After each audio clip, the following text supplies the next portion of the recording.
Hello and welcome to today's webinar, everyone. We are excited to have you join with us.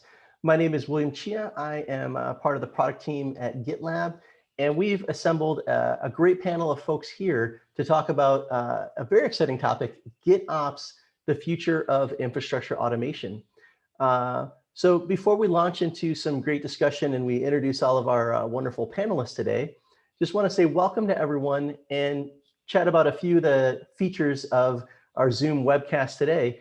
So you'll find a chat over on the right. If you go ahead and just type in a chat, let us know where in the world you are calling in from. So I'm in Austin, Texas. So I know we have folks from Holland, and you can use that chat feature to say hello, let us know where you're dialing in from. We also have a Q&A function. So as you're listening to the discussion, feel free to type questions in the chat or to use the Q&A. And towards the end, we have some questions that we want to chat about throughout the day. But towards the end, we'll also take some of your questions as well and hopefully do some engagement with our panelist speaker. So Matt, welcome as well from the UK. And Viktor coming in from Hungary. Some of our panelists already are saying hello in the chat. So to kick things off, we'll start with a poll. And our poll question is simply, where are you at in your GitOps adoption? So you'll see the poll pop up on the stage. And this is just kind of, as you came to today's webinar, probably GitOps was of interest to you. And so we're just kind of curious, where are you at? Haven't started exploring it yet? Maybe this call or this webinar is an introduction for you. Have you looked into it a little bit? Maybe not committed. Have you started some plans to implement? You haven't started using GitOps yet, but you have some planning on the horizon. I already see some of the responses coming in. Or are you using GitOps today in your organization? So I see that we already have a few answers, and we'll just leave the poll open for a few more seconds. I think that we have everyone's response. And what we'll do is we'll end the poll. And let me see if I can share the results here. So you all should be able to see interesting group of folks. So it looks like most of the folks on the call, either this is an introduction to GitOps for you, or maybe you've looked into it, but it's not something that you're using yet. So you've come to the right place. We have a set of folks that are very familiar with GitOps who have used it in their contexts, and this will be a great place to learn about this, this new practice. So with that, I would love to introduce our set of panelists, or actually just have them introduce themselves, share your name, a little bit about your context, and Matt, can we start with you? Sure thing. Thank you, William. Hi, everyone. My name's Matt. I work for Adaptivist. We're a GitLab partner. We also work with Atlassian, and I'm the head of DevOps there. So I'm there helping our internal teams get software delivered faster and running all the infrastructure. So I first came to GitOps a few years ago. We're doing some GitOps, quite a lot of GitOps, not everywhere yet, and looking forward to a good spirited discussion today. Thanks. Thanks, Matt. Ozzy, welcome. Hello, my name is Osman Burji, or short Ozzy. I am working for IBM in a worldwide DevOps SWAT team, and I'm located in the most beautiful city of the world, Vienna. And I'm looking forward to this talk. Great to have you, Ozzy. Pass it over to you, Nico. Hey everyone, my name is Nico. I'm Senior Director for Solutions Engineering here in HashiCorp. I'm coming to you from just north of London in the UK. And yeah, it's a pleasure to spend a bit of your afternoon with you. And Viktor. Hello, I'm from GitLab itself, and I'm really proud to work for what we call the Configur team, and we build all the integrations within GitLab that are related to Terraform, infrastructure as code, actually Kubernetes. That's why I'm pretty much involved with GitLab every day. And Philip, welcome to the webcast. Hey, thanks, William. And I'm actually just north of you. I'm in Dallas, Dallas-Fort Worth area in Texas as well. I am the senior solutions architect for application development or DevOps. As you can tell, it's like 8 a.m. here, so I'm we're going to be time zone buddies today.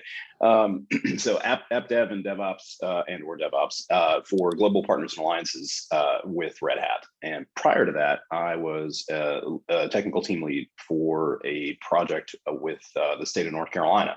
And we're going to talk to that a little bit as well. But that's some hands-on experience with GitOps there for. Yeah, definitely. It's exciting to have folks from all over the world, all over different time zones. At GitLab, we're an all remote company. So, Victor and I work together in different parts of the world. And certainly exciting to see today that we have folks from different countries and parts of the world. So to kick things off, really just to level set, the first question is, what is GitOps? This is a bit of a new term. And as like any term, just like, when Agile kind of first emerged, there was many different definitions, in a lot of ways there still are. With DevOps, a lot of different definitions. Cloud native, there's nuance in the different definitions of what something cloud native is. And so GitOps, similarly, like many technical terms in the industry, folks define it a little bit differently. And I would just love to ask the panelists, in your context, how do you define GitOps? I'd love to just jump back over to Nico. Maybe you can kick us off today and share, how do you define GitOps? Yeah, happy to. As William, you all know, because we've known each other for a while, like I'm pretty much a reformed sysadmin.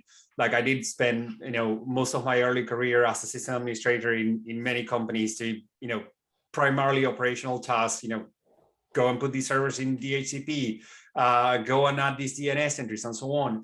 So like, just as we, keep talking in HashiCorp about like, systems of engagement of systems of record, GitOps ultimately is the ultimate system of coordination.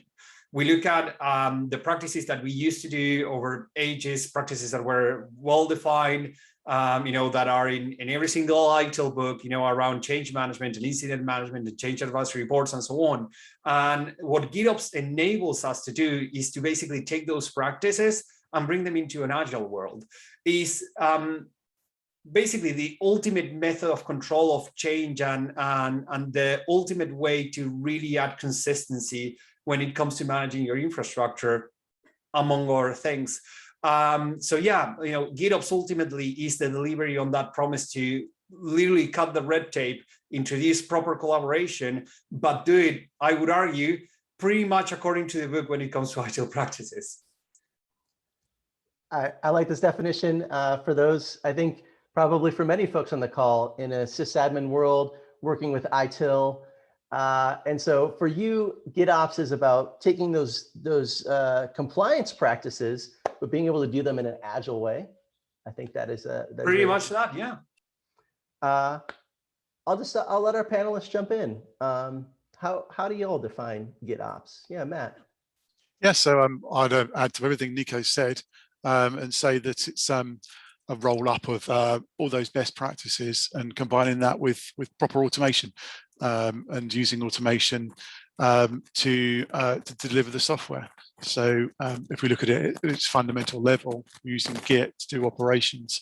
So we're using commits to a version control system, which is ensuring that the things that are in our version control system represent what's actually really going on out there in our real environments. So I kind of see GitOps as being something of a response to change always happening. And a good GitOps implementation is something that reconciles those changes so that those changes get to production in a seamless and relatively, hopefully, politics and change advisory board free way, whilst ticking all the boxes that we need to do for compliance. So yeah, there's my added take on that. And I'll just add on to that. I think one of the really big benefits you get out of pursuing a GitOps strategy is that it allows you to take the non-codified kind of tribal knowledge about, oh, well, this is, this is the way we do this on production, and this is the way we do it on dev. And taking that and automating it and making it very, very clear to everybody, every single step of the way, what's going on. And there's tremendous power in that observability. I would try to use just a bit different perspective, because basically when I think about GitOps, I really look at it as the evolution of operations and operations experience. And what I see there is that I would say it doesn't add anything new to the table, but it summarizes the current best practices. It does that, okay, use infrastructure as code. It was not invented through GitOps, but it was already there. And then it said, okay, use that. Use automation, as Matt mentioned, and it should be really at the center of all of your practices there. But all of that is because you want a really well-working DevOps culture and well-working DevOps processes, which means fast feedback loops. And for all of these things, you need automation, plus add the possibilities that infrastructure as code and many of the HashiCorp tools allow us to do, because with that, we can start using software development best practices. And with GitOps, just summarize this current best practice that we are aware of. I think Victor and Matt, that ties in. I have an article on the news stack about GitOps, and on Twitter, one of the comments was like, using Git to do operations. I've maybe been doing that for 10 or 15 years, where you could just have you make a commit and some script kicks off, very rudimentary and basic, but you have the fundamental components there: Git version control, some type of automation. And of course, we've gotten more and more sophisticated as we move along. Ozzy, I would love to hear your perspective. How do you define GitOps when someone says, "What is GitOps?"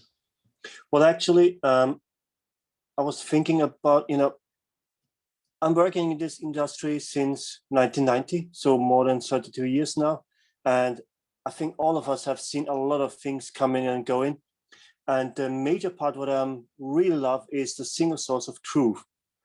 The challenge was always that, as mentioned before, there's some information in the heads of the guy, of people, some information hidden somewhere in obtrusive tools, and getting that together was always a big problem. Having a GitOps, including the source information, what you want to achieve, and the automation, is really a big plus for the whole team, for the whole company, actually, that everything is there. And when something goes wrong, you can have a look at it, decide whether the engineers can react to that, the developers can react to that. And that's much better than trying to find, was there a ticket somewhere, was there a change request somewhere, which kind of code has been changed there. So I think it's one of the best things which could ever happen, at least in this part. So I'm looking forward to the other questions and answers. Yeah, very interesting, Ozzy. For you, GitOps is about a single source of truth. And I think, Matt, you touched on this, where what's in your Git is the representation of your environment. So rather than it lives in someone's head, or it lives in a ticket somewhere, in some senses, the code can be self-documenting, although that's maybe a bit of a loaded term, but what is your state is what's the code. Yeah, absolutely. Any additional thoughts? Go on, What do you Victor. think, Victor?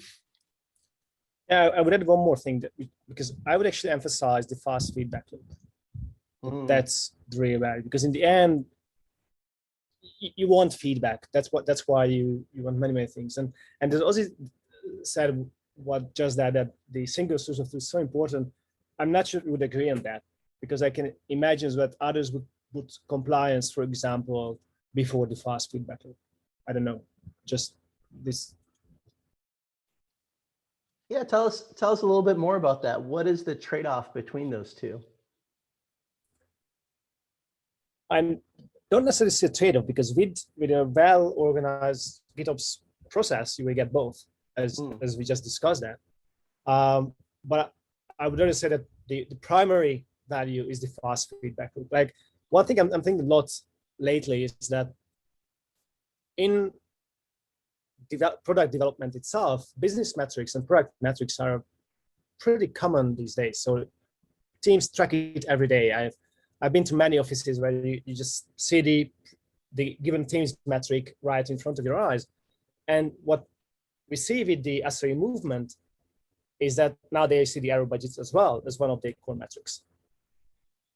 And so it's like, it's really that, again, that's a business critical metric, and they have to keep they have to stay within budget.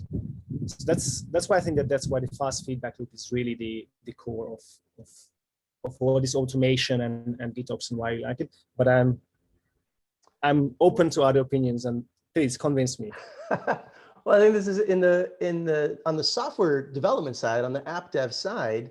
We've had this problem for a long time. Ozzy, you've been in the industry for a long time. We used to ship a product and it might be a year or longer before somebody was actually using the code that I wrote a year ago. And so in order to get feedback on, did this feature work? Was it good? Was it the right code? Was it the right capabilities? It's very, very painful. So of course, with Agile and DevOps, the faster the feedback cycle, the better you can make the product for the user, for the consumer. So similarly, our infrastructure practices, right? Is the infrastructure meeting the needs? And what example might be, what is your SLOs and your error budgets? And maybe in the past, if everything is manual, it's a long time before you know. But with automation and faster feedback, that's an interesting component. And I think that leads right into the next question, which is not just what is GitOps, but what are the benefits in particular for an organization? Why should they adopt GitOps? I think, Ozzy, you've chatted about a few of these, but what do I get if I'm not doing GitOps today? What do I get if I start?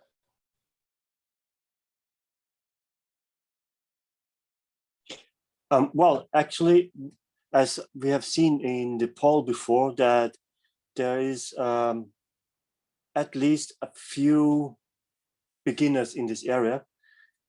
I think, as I've seen in my customers' environment, there is a hesitation to go into this fully fledged automation and GitOps part, because there is, there's still these silos.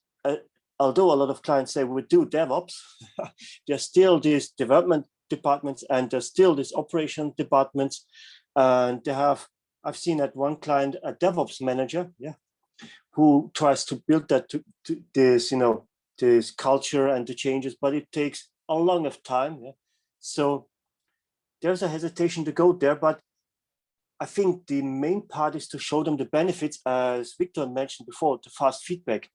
That is not only in a cycle that fast feedback is quite good, but when I look at my clients where they don't have these daily releases, but when they're very good monthly releases, that's not the real world for them. Possibly they have quarterly releases. The main part is getting there to be operative and using all these small things, as mentioned before. The infrastructures, information is stored there, the automation up and running, getting the feedback. For me, it looks like a long way for them to go there. So. And there are a lot of tools in this world. They're not only one tool to use. There are hundreds of automation tools, hundreds of things which you could plug into your Git and operations environment, and that's possibly a way why my clients are a little bit hesitating there. So there can be some blockers. Some of them are cultural, some of them are technical, and change is always difficult. And so it's changing the organization, changing the technology. Maybe those are some blockers to adoption. But I'm curious in terms of when folks overcome some of those blockers, they decide they do want to adopt GitOps. What's some of the value that they see? Phil, I'm curious on your take, where you've been on two different sides of the coin in a vendor and practitioner environment. What have you kind of seen as what's the problems people encounter when they don't have this? And then what do things look like when they do? Well, I mean, I touched on the problems a little bit, which is, just that lack of insight into what, the kind of inner machinations of what's going on with your operations. But I'd say one of the core benefits, I feel like, and I've actually experienced this when I did my initial GitOps implementation a few years ago.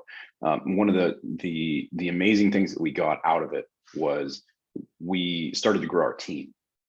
And in order, it's like previously to that, the onboarding process to, everything related to both the dev side and the ops side, because we were a small team, right? So everybody was doing everything. It was true DevOps. And sometimes that led to some conflicts and whatnot. But we were all on the same page because we had structured it through infrastructure as code, like our operations, as well as, basically our entire pipeline. And what that allowed us to do was the fact that it was documented allowed newcomers to the organization to very, very, very quickly get productive and on board. I like to think of it as another analogy towards the benefits of using, for example, test-driven development, so TDD, or behavior-driven development, BDD. If test-driven development specifically forces you to document, and as a developer myself for 15 years, I can tell you, it took me like 5 years before I was like, okay, I'm going to put comments in my code. Because why would I put comments in my code when I know what it does, right? But that same kind of principle applies to the ops side when you don't implement GitOps, right? It's a gift to yourself next week. Yeah, exactly, exactly. Do the hard stuff now, so you can have beers on Friday.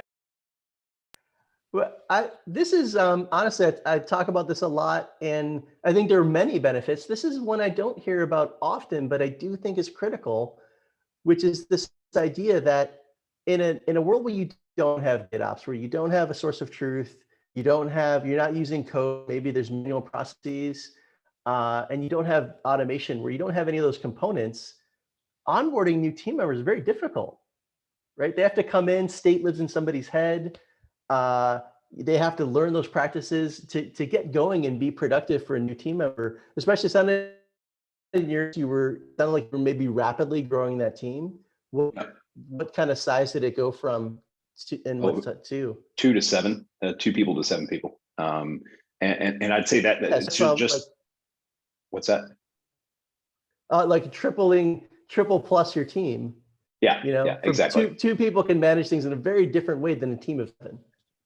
Yeah, and I would say there's also, just to follow up with that, I have experienced many times, I'll be doing something and I can't figure out why is this not working, and then somebody prior to in the bad old days, prior to GitOps and DevOps, they'd say, oh, I'm sorry, I forgot to tell you that 6 months ago when you joined.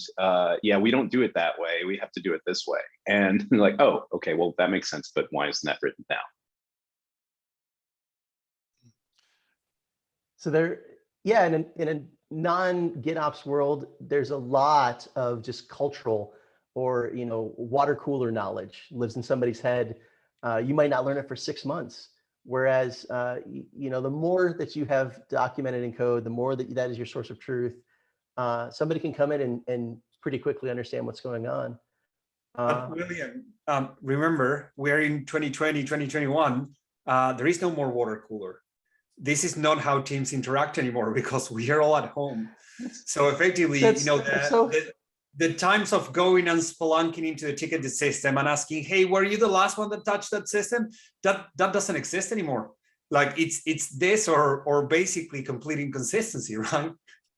So that's funny, because when I said water cooler, the visual image I had is of the Slack channel #water cooler.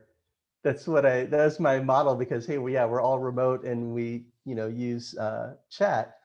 But this is a really good call. One of the benefits is that this system works in a distributed environment. If you're all physically in the office and maybe you can talk about it, sure, you can do some manual processes. But how are you going to do it if you're around the globe or even just working from home? Yeah, this has really played into our hands somewhat. I'm sorry, that sounds terrible. A global pandemic has been advantageous to us, but it kind of has been in terms of adoption of this sort of stuff. And yeah, pulling together some of the threads we've talked about in the last few minutes, things like the silos, things like the people needing to evolve a culture away from a physical water cooler, or whatever you used to have, and more into asynchronous ways of working. Just having an open collaborative culture. GitOps is kind of forcing you down that route. And coming back to some of the disadvantages, if you have a culture where, for example, maybe there's too much ego at play. People are like, no, I do that bit, I'll do that bit, don't worry about that. Or a culture where maybe some of the implementations you have aren't quite weapons grade. Maybe that would have been punished in the past. And if you go to a GitOps culture, then all that stuff is there to see. And I would argue that the cultural structure that the senior parts of the business are trying to put into the company is really, really important. You see it here with, for example, with GitLab yourselves. You see about.gitlab.com with all sorts of stuff out in the open that you wouldn't ordinarily expect. And I'm not saying everyone needs to go to that sort of extent, but having everything surfaced there can only help as long as your culture is suppressing those egos and encouraging people to get out of their silos. And in some ways, doing GitOps is like having your infrastructure and operations team practicing like an open source community. Whereas, you know, when there's proprietary code, some small amount of people can contribute, but with open source, everybody can see what's happening. You have many more contributors, people can onboard more quickly. And so this, just the collaboration factor of being able to see what's going on, it's having that code, even if it's just shared with your own team or your own company, we call that inner source, right? You still get a lot of those benefits. Yeah, the open source thing, it's additive. People can come along and see this. I mean, we've got, I mean, we're not brilliant at this, but within Adaptivist, things are open unless there's a reason why they shouldn't be. Particular things, and they're generally around HR type things, or actual literal secrets, passwords and things like that. And yeah, so you find like if things are open, then you get the experience of the team, and the wider team can come in and help. If it's closed, then that's only ever going to be subtractive. It's only ever going to be that knowledge becomes held by fewer and fewer people, unless you actively, consciously fight against that. So yeah, absolutely. I love the open source model. This is how I first got into my career, was hacking on things that were on, well, actually it was before GitHub and before GitLab. It's the open source things, that's how you learn. And so yeah, it's additive. You get more people involved, more brains, could only be a good thing. And I'd just add, I think that the people that have done the best during the pandemic have been the people that have had these processes in place, because it's allowed them to segue very, very easily into the remote nature of the work that we're doing right now. Whereas in the past, again, in bad old days, you know, if you were the one remote employee, then you were typically very often a second-class citizen, and you didn't get to participate in these conversations, these ad hoc conversations. And it's not just GitOps; it's also, you know, we keep talking about culture. It's that larger culture of collaboration and documentation that really helps with that. And also, I assume that, you know, a lot of people may have potentially some hesitation. They hear the new term GitOps, the new way of working.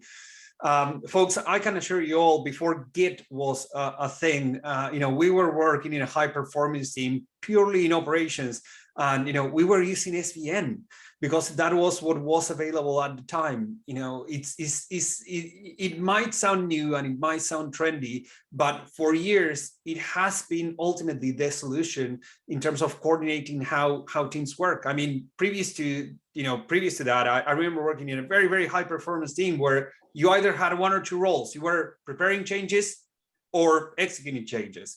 And basically it was like writing a document and then, oh, we need Scale to do it because we don't have automation, we don't have Ansible, we don't have Puppet. So you receive the change from your peer, you start executing your change. Or sometimes you get to prepare a change and your peers help you execute it. You know, it's a different world, and it's fantastic that we don't have to rely on those procedures, because when you're simply executing changes that someone else prepared, you are a little bit droning, and you sort of lose context of what you are ultimately trying to achieve. Well, you bring up a good point to segue into, and Ozzy had mentioned earlier, sometimes there's so many different tools on the market. They do different things. Some of them do the same thing. Some of them can do the same thing that many tools can do. Others are very specialized. And two tools that come up often in the space of infrastructure as code are Ansible and Terraform. And of course, you know, we have HashiCorp and Red Hat represented.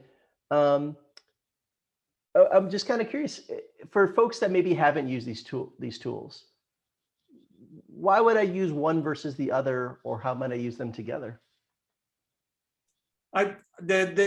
The clear sort of differentiation we create between both is, and I think they're designed in a very, very different way.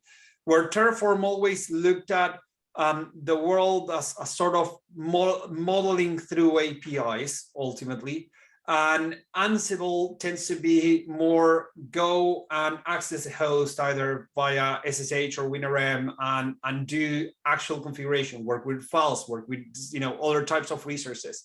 The metaphor we tend to use, and Will, I think you heard me say it a couple of times, is like, if you look at Terraform and Ansible, Terraform tends to be sort of the civil engineer and Ansible tends to be the interior decorator. You actually need both, right? You need your building to be up and to stay up, and you also need your walls to be nice. So ultimately, that is sort of the differentiation that tends to be most commonly taken in the market. If I need to model APIs, 9 out of 10 times, I am going to do it through Terraform. If I need to configure systems 9 out of 10 times, or 10 out of 10 times, if Ansible is my choice, I am going to do it with Ansible. Terraform, of course, never had and will never have those capabilities, if you will. It's not sort of the focus of the tool. Yeah, Philip, what's your take when you kind of get the question? Help me understand Ansible versus Terraform. How do you articulate that?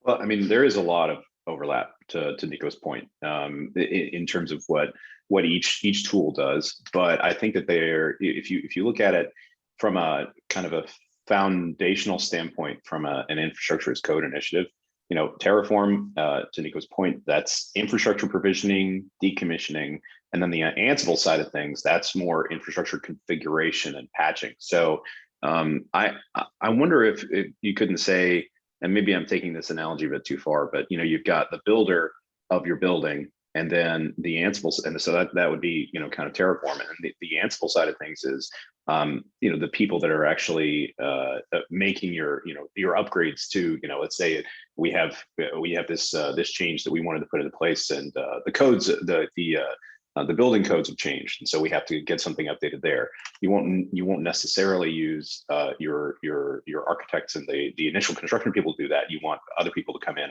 and make those changes internally to the shell that's already been created. Did you say it's fair, Nico?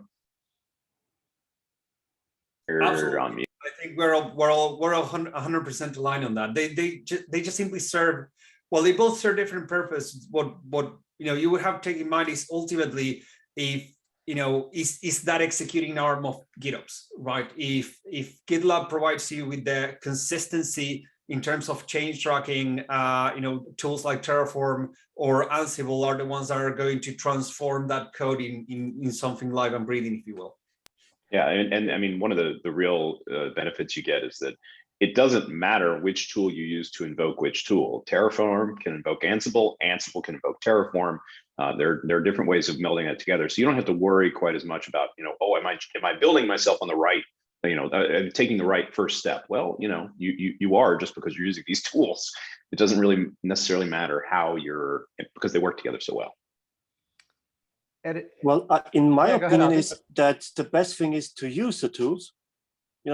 That's I think it's a challenge on some customers and clients to to overcome this this angst or whatever it's called in English, that they're hesitating to use this kind of automation tools to do all the stuff. They just go to the cloud instances and do it manually, which takes 100 times longer than just trying to start with the first Terraform script or doing the first Ansible playbook. And because it takes in the beginning a little bit longer to build your Terraform or your Ansible playbooks, but in the end, when you have some modules, when you have some collection of solutions, you can reuse that. And I think that's the biggest problem, to overcome this inertia and go into this world. Also, you actually bring a great point. We tend to have a very spirited discussion even inside HashiCorp around that, like what should be automated versus what should be almost involuntary in your infrastructure. And for example, when you're looking at some of the design patterns we use in console, where I know you go deploy something in Kubernetes and it's all involuntary, it just brings up the proxy and sets up intentions and sets up certificates and so on. But when we were sort of extending that into the use of more common firewalls, we went like, do we actually want console just poking into an API of a firewall and changing something, or do we want to make it automatic but not involuntary? And effectively, that's where we sort of made the cut and went like, okay, no, now what we're going to have is have console create an object that could be version, and then Terraform is going to go and execute it. I think it's always important when organizations hear about automation, they think like, oh, we absolutely lost control of things. The answer is you never did. Right. To be fair, I would argue in most cases you didn't have control of your infrastructure if you weren't using automation. But what organizations need to understand to kind of overcome that angst is the difference between things that can be automated, so they can be done at scale, and things that are involuntary, and which ones should be which, right? I think related to all of this discussion, in general, it's very important when somebody approaches this idea and wants to improve their practices, that they have to think about the infrastructure in a layered way. As Nico said here, is that you can think of Terraform like being the construction worker and then the interior workers for Ansible, for example. But for that, you already will have two layers, the outside and the inside. And in general, it's really a best practice to approach your infrastructure in such a way that you will manage like the networking layer with the best tools you have for that, which might be actually Terraform. And then you will have a different set of tools, or you could have a different set of tools for the next layer. And finally, when you really want to configure, for example, the VMs or whatever else, or you manage your deployments, you can use Ansible there together with GitLab or any other tools. So, and this enables you even the separation of what you want fully automated, where you want to have more control and so on. And you can find the best tool at the same time. And many tools even are designed for that. That's what I... That's an interesting question. If I automate, do I have less control or more control? It depends, I think. And yeah, tying again a lot of what's just been said. Your automation can get out of control very, very easily. So yeah, I love Nico's metaphor, the civil engineer and the interior decorator. Division between those two tools. I would go further and say that is your automation helping you, or is it just like a loose cannon? Depends on how stateful it is, and how much you can depend on the results of that automation reflecting the real world end state of the system it's automating. And to that degree, I think you can have the automation can help you. And if you're looking at it through that sort of lens, you could even call it a compliance/audit lens of what is Ansible doing, what is Terraform doing. Then that keeps you on the straight and narrow in terms of automation. Even to the extent that you can, and again, pulling together some threads that have been said in the last few minutes, you could start to choose other tools if you want to, if you've got that focus. If you're choosing tools that maybe your organization has got more experience of, or maybe an existing code base. So I frequently have this debate around, should we be using Terraform or CloudFormation? And the answer is often, well, it depends. CloudFormation is an AWS specific thing, Terraform isn't. And tying that together with what's already there and what do you expect to be the output of these things. And if you bear in mind that where we came in was all about having automation, letting you go off and deploy things out all the way out to production. You should be deploying and designing these things in a manner where you can be sure of what the automation is going to do, and how it's going to fail in a nice way if there's a problem. And I would just add one more thing that Ozzy kind of spoke to this briefly in terms of the open source kind of community nature of both tools. One of the really big benefits you get out of both Terraform and Ansible, you have a huge number of pre-built collections, or the Terraform, is it playbooks? Sorry, Nico. Call it modules, call it code. It's ultimately, recipes for infrastructure, if you will. Yeah, then you've got those, when I was really getting into it, I didn't have an extensive ops background like, Nico does, for example. And so I was learning a lot of stuff kind of on the job with these things, and having those playbooks and those scripts or that code available to me from the community that had been tried and tested and proved to work it made me way more agile. And I'm sorry, I don't like using that word actually, because everybody uses that word, but it really did. It made me way more agile, way more responsive, and allowed me to learn much faster and get code, which is what we really want, right? We want good product into production as quickly as possible with, as much oversight as we can, make sure it's good product. And then having those pre-existing playbooks and scripts will allow you to do that much more quickly.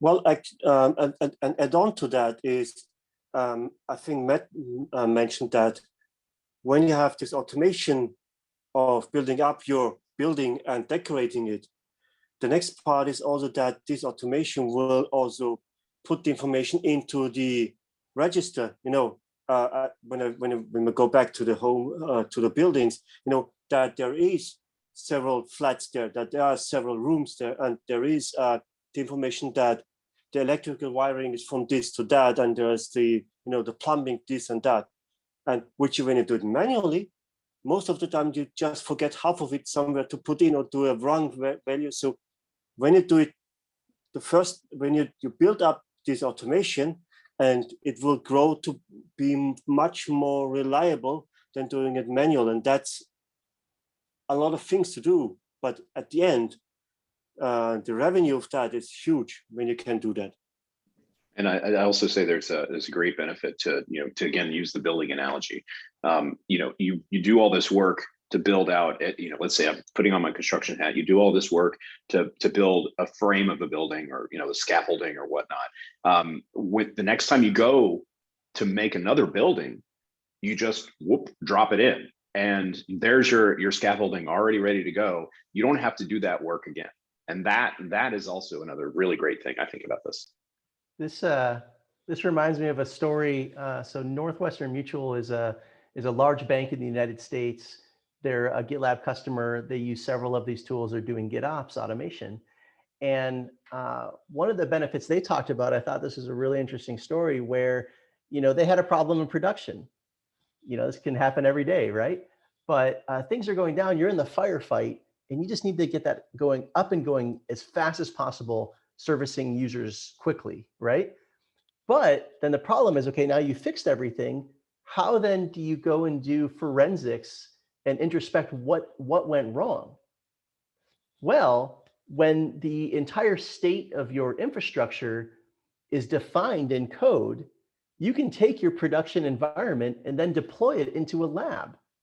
And so they fixed it, and now you have a new version of your environment, but they can go back to that broken environment, deploy that, start to introspect and try to understand what went wrong, so that then they could design and do it better. Because the fix they put in production is the quick get it up fast, but this allows you to take your time to use correct design and engineering principles. So this idea of taking the time, as Ozzy's saying, to define, and it takes a little bit more time up front, but then that ability to just copy the building, that's a lot of benefits. Have you all seen that, where the ability to copy the building? Yeah, absolutely. Like we were working with this large financial here in the UK, where 3 years ago they were like, folks, go and adopt cloud, it's there. And effectively, it was sort of very loose patterns. It was very intentionally very loose patterns in terms of like, just use whatever CI tool you want, whatever versioning you want, whatever, infrastructure as code tool you want. And that lack of guidance actually potentially set them behind a couple of years, right? I think they kind of reviewed after a couple of years, hey, where are we? And they said like, yeah, we're definitely not on the right path. It needs to be way more intentional. It's not just go and adopt cloud. It's like, go and adopt cloud, and here is the machinery for you. And they are using GitLab, and they are using Terraform Enterprise, and they are developing modules where they're going to teams and go like, okay, forget it. You're not going to adopt cloud. You're just going to get these modules. You're going to get compute. You're going to get networks. You're going to get databases. You're going to get whatever you need. But here are your composable elements. Go write it and just run it through the DevOps machinery. And what we have seen is a considerable acceleration. So is Definitely, I guess. Yeah, go ahead. Sorry. Yeah, just similar to this, another story that I had with a Taco GitLab customer as well. I think it was kind of like half a year ago when I heard the story, but they just moved the infrastructure as code. And after that, the next plan was to open a new data center. And it was planned for several months, the whole project to start up a new data center. And actually, I had the call when they just finished, and they said, no, they just won over many months because they could do it in something like 2 weeks. And they said they never expected this benefits just out of moving to infrastructure as code in the months before, because they never connected the two. They wanted to move to infrastructure as code. They did that. Everything was codified. Everything was automated. And then setting up a new data center just was much, much faster for them. I think, talking to my government experience, disaster recovery is something that's really important when, you've got to get data in front of your citizens. And this is one of the things that really, it's kind of one of the unsung benefits, I think, of using infrastructure as code, is that it gives you, it's a better pathway to disaster recovery as well. Mm. Yeah, not only for disasters. I think the ability that you get if you've got infrastructure as code to be able to deploy out multiple environments pays off in at least 3 different ways. There's the DR, there's the post-mortem type environment that William, you were talking to, and also pretty much every company I've consulted with and internally has had a problem with staging environments, test environments, things like, oh, we've got more developers, but they can't get their code out because the test environment's being used for some other thing. And so the ability to have all this stuff in code, just change a few names, environment names. There's Alice's environment, there's Bob's environment, etc., etc.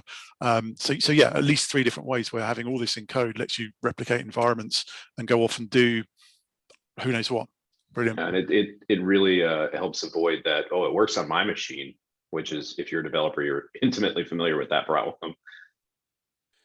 Yeah. Speaking of Viktor saying, setting up the database, similar use case I've heard of a lot is retail. And for, a large box store chain, a lot of people talk about moving to the cloud, but there's a lot of use cases for on-prem as well. And in this case, they want a server on site at every store, and that's how it works. And so they build a new store to set up that new data center in every single new store. They can do that very, very quickly because they're automating like they're like their cloud company, right? And it just happens to be on-prem, and you can copy that template. Yeah, and you roll out the same thing every single time. It's the same as I saw a video yesterday of an Airbus A350. There is a server room underneath every Airbus A350 to run the avionics, the information, the in-flight movies, all that sort of stuff. Yeah, it doesn't matter if you're using your data center or the cloud. The same things apply. And in fact, there's a terrible joke which I'm not going to make about an airplane and clouds and servers. So let's not go there. You should totally go there. Yeah. I support this. So one bit of maybe I don't know if everyone agrees on the call, but I would love to have the discussion is, Ozzy, you had brought up in some of before this call we do a little bit of prep work. So the question is, how mature do you need to be in your GitOps implementation in order to see some results or some success? I would love to just start with you, Ozzy. What are your kind of thoughts on that? My thoughts on that is, we had a lot of parts which we were talking about. First, infrastructure as code, automation, but there's still more. We're going more into agile development from the development part, and then all the operational parts are the observability, the monitoring, all the event management, reaction on events or on incidents. That's quite a huge part. In the early days, They had some developers, they had some operations, and when something failed, the operations had their, their days of panic where they needed to fix. In the new world, we have these site reliability engineers, which are, working on automating a lot of things, which is at what I've seen at a lot of customers of mine, and they are, enterprise customers as I'm working with IBM, they are huge. So this means all the operators are struggling with, this development near concepts. The developers are struggling to understand this operational concept, and that takes a lot of maturity to get them together to be more effective. They have some automation there, but it's not that what you were talking. You have a lot of experience with your clients which did this huge step and are successful with that. And my enterprise customers are struggling with that to go there.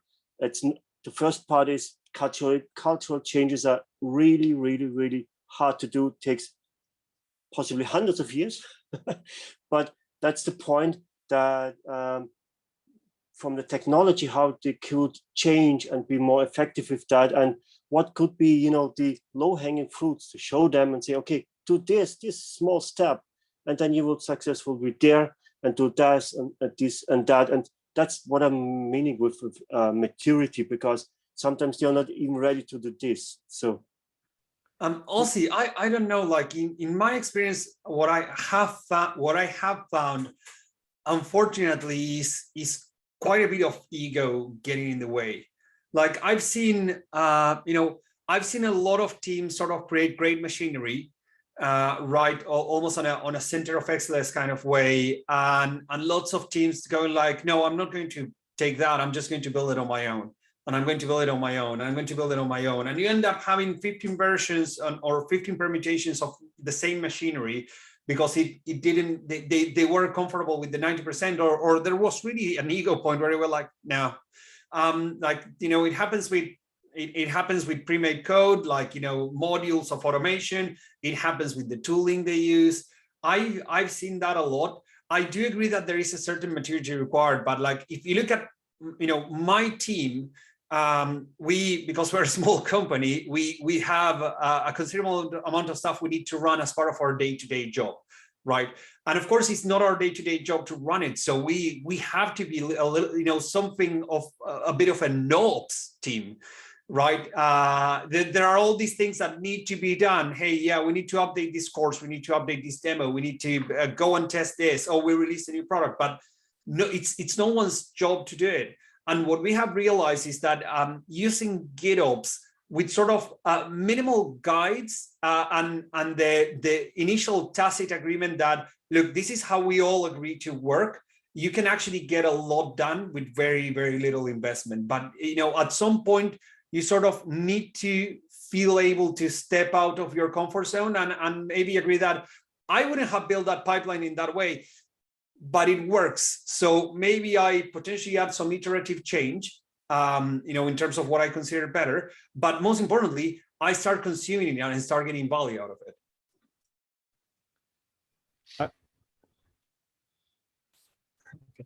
Yeah, my take would be that I think if you are in a really small size, then not following GitOps practices might be fine. But as your size increases, just the complexity increases exponentially, basically. And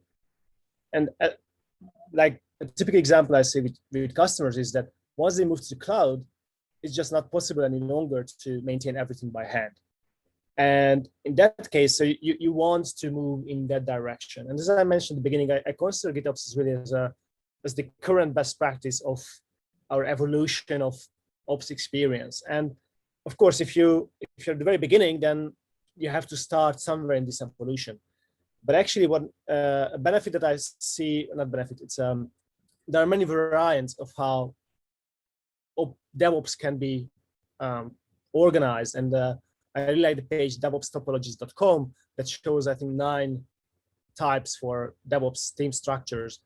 And for that reason, I think that if you are very small, then not having DevOps might be, GitOps, you might be better off. But once after certain size, You just have to find the right approach to it, and you will be better off.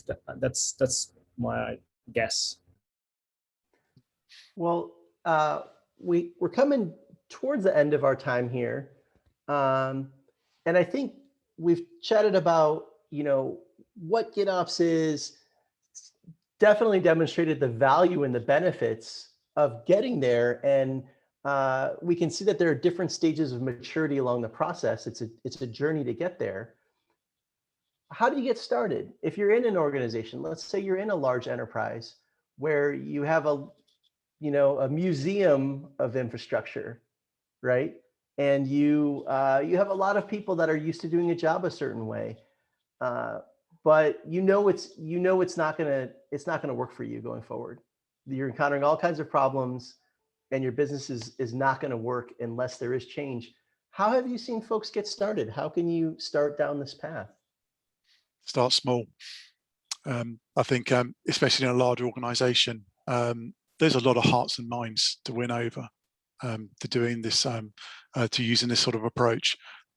So it's tempting to find something that's on fire, hopefully not literally, but something where maybe the lack of speed of getting feedback loops tight is causing backlogs of releases, or maybe where the releases are failing on a frequent basis. And yes, start small. Find the teams that are building proper artifacts to deploy. So dev teams that are deploying things and are fully in the version control loop, build servers, CI, etc. And maybe just the infrastructure isn't fully GitOpsified, if that wasn't a word before, it is now. And start with them. So something that's not too high profile that you're betting the farm on, but is big enough to be able to change a few people's minds. So you then get those small benefits. And one of the key things here is to start measuring things before you start making changes.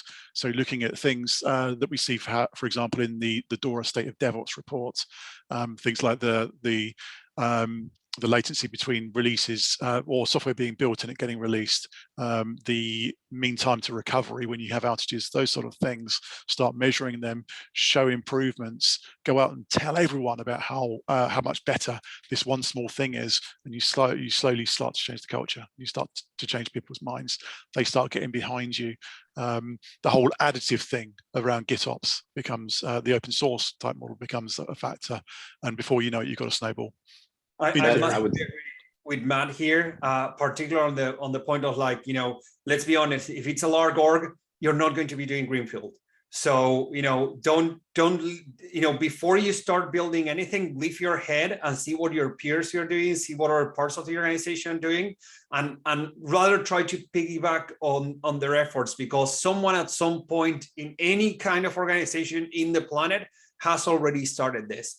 So, just go and help them. If really you cannot find anyone, start building, but build first, get consensus later, I would argue. And Phil, did you have some thoughts on folks getting started, or some of what Matt and Nico have shared here? Yeah, I mean, we brought this up very, very briefly at the very beginning of the talk, but change advisory boards, CAB, everybody loves their change advisory boards. One of the things that we had struggled with at the state was every single push to production had to be approved by a committee, basically. And we eventually got to the point where we were trusted because we had deployed 100 times without any production issues whatsoever. And we're like, listen, what we've been doing is we've been waiting. Instead of automating the entire flow, we've been waiting to get approval from you guys, and then all we do is click this button to get it deployed. And Philip, how many change advisory boards meetings you have gone through with a fully documented change, and the change failed on implementation, right? Oh, I have a ton of experience on those. Like my constant joke with William is, this is my change advisory board. It's a merge request. Everyone can approve. Right. And that whatever is out of that change request, as you're using something like Ansible or something like Terraform, it's going to be exactly what's on the merge request. Right. No creativity when it comes to implementing. Yeah, exactly. And I think there's a big, again, to talk about culture. I mean, if you're not acknowledging the culture, then you're doing yourself a disservice. But the culture, especially around CAB, in my personal opinion, is kind of a cover your rear end.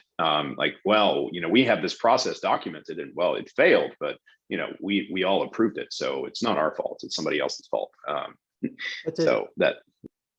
So to kind of wrap us up in our last minute here, essentially what I'm hearing, if folks really want to get started with GitOps, you should GitOps your GitOps transformation. And if you think about GitOps, it's about small changes, right? That's the heart of it. When you have things automated, when you have things in code, it means you can do small iterations and get that feedback. And so when you want to change your culture, when you want to change something huge like an enterprise, start with one team, start with one project, measure, improve. And then the folks like the board are going to see, hey, you've done it a few times, and you will prove out your case. So I want to thank everyone for joining us here. I want to thank our panel, Matt, Ozzy, Nico, Victor, and Philip. And I've really enjoyed this time, and I hope everyone has a wonderful time moving on. See you later. Thank you. Bye. Thank you. Have a nice afternoon. Cheers. Thanks, everyone. Cheers. Lots of fun. Cheers.